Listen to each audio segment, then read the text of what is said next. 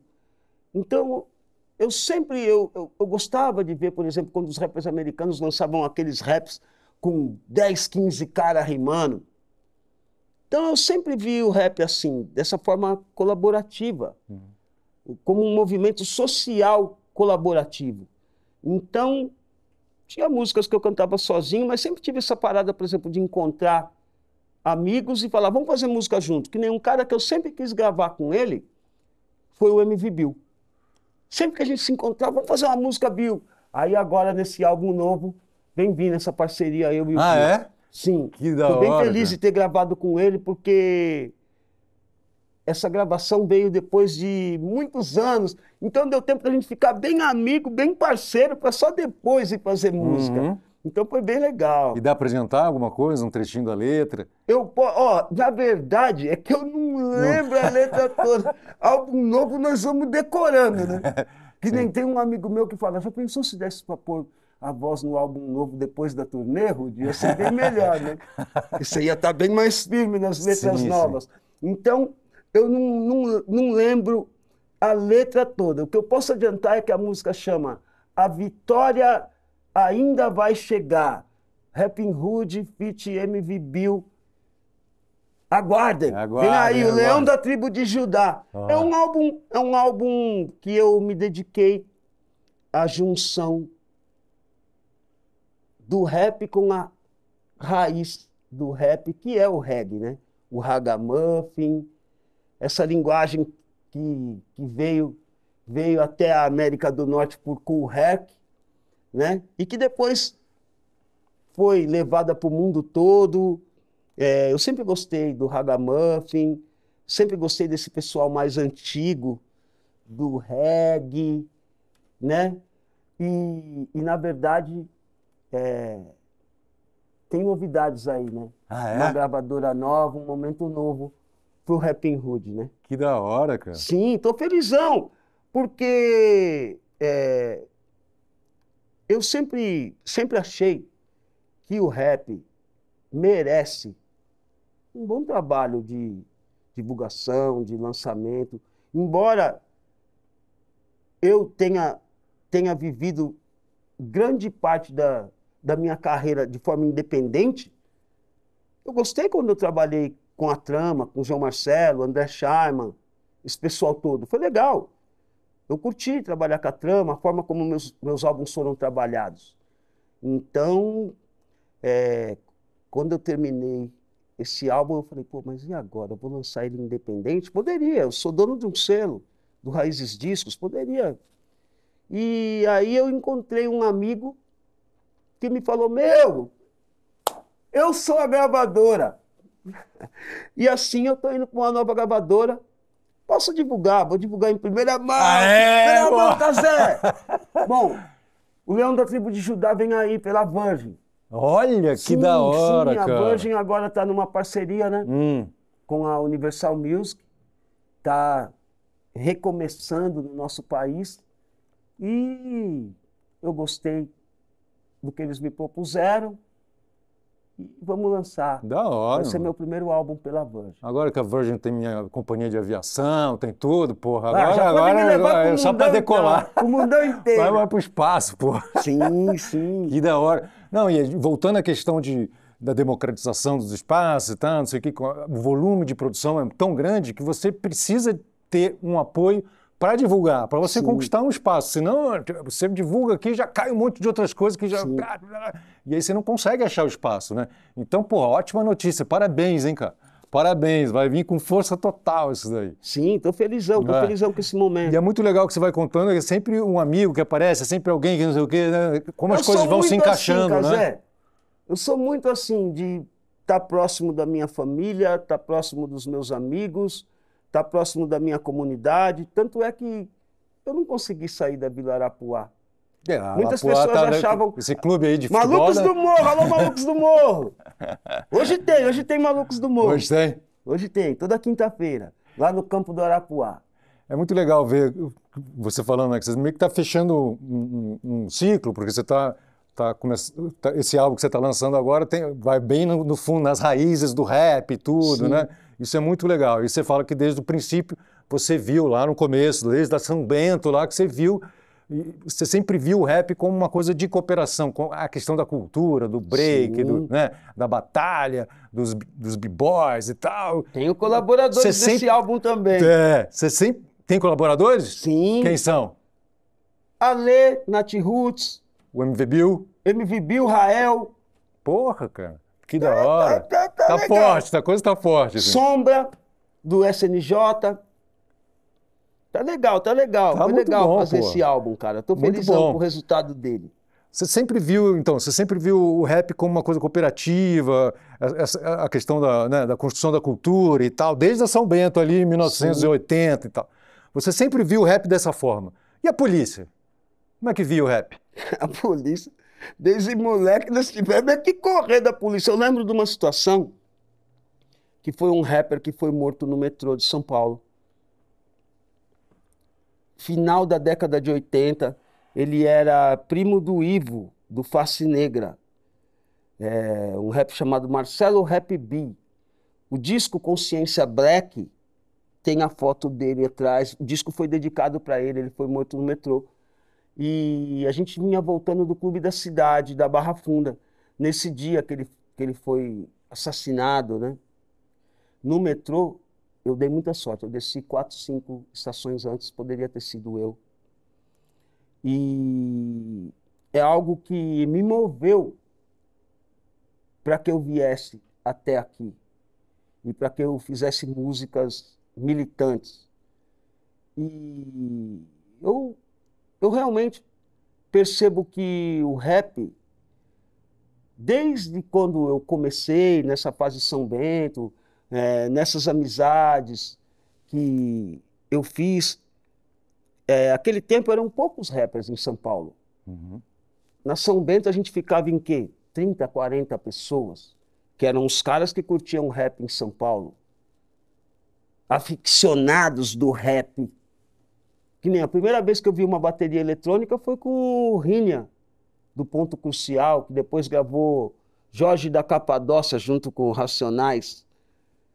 Foi na São Bento. Então, muito da minha vida musical sempre foi colaborativa. Sempre foi essa colaboração. Então, eu realmente curto fazer isso. É algo que vem de mim. Fazer músicas colaborativas, fazer raps colaborativos. Você estava falando do trem, que você saltou 5 estações antes? Sim, eu saltei na Parque Dom Pedro e ele faleceu no metrô Belém. Faleceu? Foi assassinado? Foi assassinado pela polícia. Pela polícia no metrô Belém. Nesse mesmo vagão estavam os Dr. MCs, Balanço Negro. Dr. até hoje está na pista trabalhando. E isso foi uma coisa que marcou muito pra gente. Ver um rapper ver um homicídio de um rapper simplesmente por ele ter cantado um rap. Isso fez com que a gente se unisse, né? Cada vez mais. Fez com que os rappers ali que viveram aquele momento, vindo do Clube da Cidade, aquela noite era o chamado Clube do Rap. E isso fez minha cabeça mudar.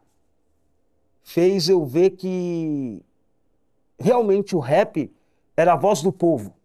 Falar por essa camada do povo que não tem oportunidade de falar. Usar o microfone. Músicas como É Tudo no Meu Nome, que eu falo, se eu tô com o microfone, é tudo no meu nome. Eu fiz por isso. Os meus sonhos, os meus anseios, as minhas lutas estão envolvidas nas minhas músicas, mas não só os meus, os do meu povo também. Dos meus amigos e amigas da minha comunidade, a forma como eles vivem, entendeu? Então, eu aprendi o rap assim, o hip hop assim. E eu gosto disso, mano, quando eu tô lá, de boa, quando não tô trabalhando, saio a pé na quebrada, aí cumprimento a mãe dos meus amigos, encontro amigos que... Hoje em dia todo mundo trabalhando, todo mundo mais velho, pai de família. Então, assim, eu espero que, de verdade, que o rap, o hip hop cresça, mas que nunca perca esse viés, essa forma de ver a música rap, a música hip hop. Você acha que a fama, que a notoriedade que você conquistou através do rap é uma coisa que te blinda de alguma forma na rua, com essas ações policiais? Eu fiquei muito emocionado, revendo as suas composições com aquela João Pedro e George Floyd. Sim. Nossa, cara. Essa música aí foi uma música que me remeteu a esse momento do passado que a gente viveu de um rapper era assassinado. Né? Você vê aquelas crianças, João Pedro, os caras pularam. Os caras entraram dentro da casa deles, as crianças sozinhas dentro de casa.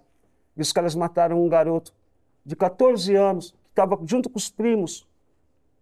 É meio que um absurdo. E foi naquele mesmo momento do que aconteceu com o George Floyd lá fora.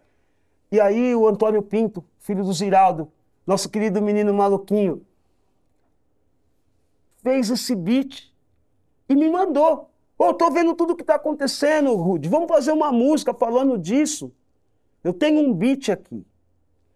E aí, no mesmo tempo, os gêmeos estavam conversando comigo que os gêmeos fizeram muitas doações de cestas e de marmitas lá para a minha comunidade. Me ajudaram lá com a minha comunidade. E aí eu comentei que ia fazer essa música, os caras falaram, a gente faz a capa. A gente faz o desenho da capa. E aí a gente decidiu que... Nós vamos lançar como? Vamos achar um selo que ninguém nem conhece.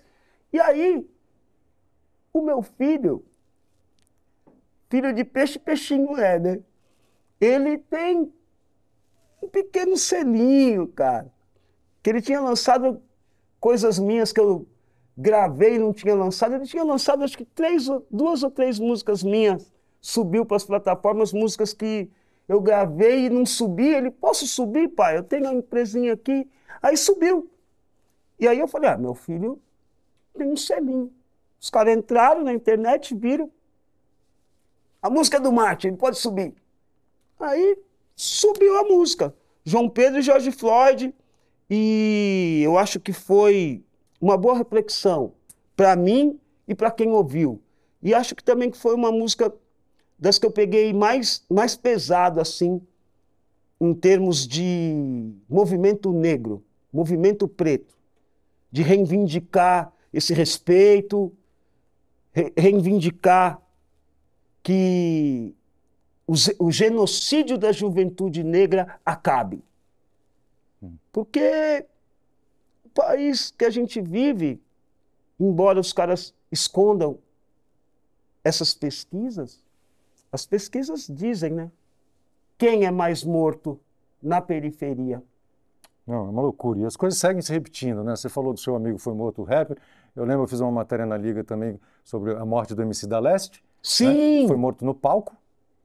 Foi pesado isso também. Pesadíssimo, né? E recentemente a gente teve, hoje, dia 13 de agosto, vai ter uma manifestação em frente da Secretaria de Segurança Pública de São Paulo por conta da chacina que aconteceu na favela do Guarujá. Sim, que já está em 16 pessoas. Que já está em 16, que é a maior chacina depois do Carandiru, cara. E é uma coisa que é inconcebível, né? Tipo, é uma coisa inconcebível, cara. É uma loucura o que acontece. Eu acho que o Brasil ele tem que pegar bons exemplos, tentar estudar formas de amenizar isso. Eu tive a oportunidade de ler um livro e, na verdade, não era bem um livro, era um estudo que foi feito nos Estados Unidos, quando os caras montaram a polícia comunitária, que eram policiais trabalhavam na própria região que moravam. Eu não sei se essa seria a solução. Quem sou eu para tentar apontar a solução? Temos muitos estudiosos sobre violência, sobre tudo isso no nosso país. Mas procurar a solução eu estou disposto. Até porque a gente roda o país, indo em periferias, trabalhando com jovens, e a gente vê e sabe de muita coisa. E a gente tem certeza. Um rapper, quando fala isso, ele tem certeza. E eu falo com toda a certeza do mundo. Durante a minha virada de chave da minha vida, da juventude para virar adulto, e agora já virando um jovem senhor, eu não tenho dúvidas de que perdi muitos irmãos assim, por causa de violência policial. E sei que muitas mães, que sei do medo que minha mãe tinham medo. No nosso tempo não existia o celular para a mãe ligar e falar com você. Hoje ainda tenho essa oportunidade. Se o meu filho sai, eu consigo falar com ele, ver onde ele está, como ele está. Minha mãe não teve essa oportunidade. E percebo que um dos maiores medos das mães, inclusive da minha patroa, quando o meu moleque sai, é que ele tem um problema com a polícia. Que ele toma uma geral e não saiba como conversar e seja agredido. Os caras confundam ele com alguém. E é triste isso, porque você vê, esses são os caras pagos para nos defender, para nos proteger. E saber que as mães têm medo. Eu, com 12 anos, Cazé, eu fui ficar sabendo que era a polícia. Eu era um garoto, a gente brincava na rua de polícia e ladrão, e a gente não sabia mais ou menos como funcionava. Então, uma hora a gente era ladrão, outra hora a gente era polícia. Com 12 anos, eu estava indo participar do ensaio da banda marcial do Colégio Bilac. O nosso maestro na fanfarra da escola do Zerbini ali, da região nossa ali, tocava lá e a gente estava indo para lá também, para participar do ensaio. E tinha o antigo cinema Jamor, ali na Domingos de Moraes. E um dos caras que estavam com a gente caiu na besteira de mexer numa placa de trânsito e os policiais viram. Pô, a gente tinha 12 anos, mano. O mais velho que estava com a gente tinha 14 anos, cara. Um de nós chamou o policial de tio. Com 12 anos, você não tem noção. Ô tio, tio já tomou-lhe um tapão.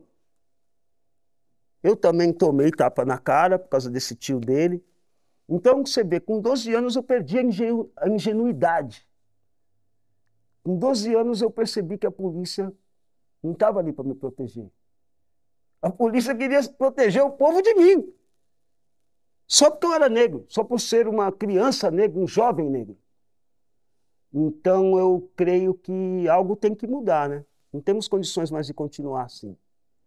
Não tem mesmo. Não dá. Você falou de modelos, né? Você falou do movimento negro. Tem mais uma lembrança aqui para você. Essa aqui é da minha... Oh, aí sim, meu! Essa aqui é da minha... Ariel, nós temos que fazer a música, meu!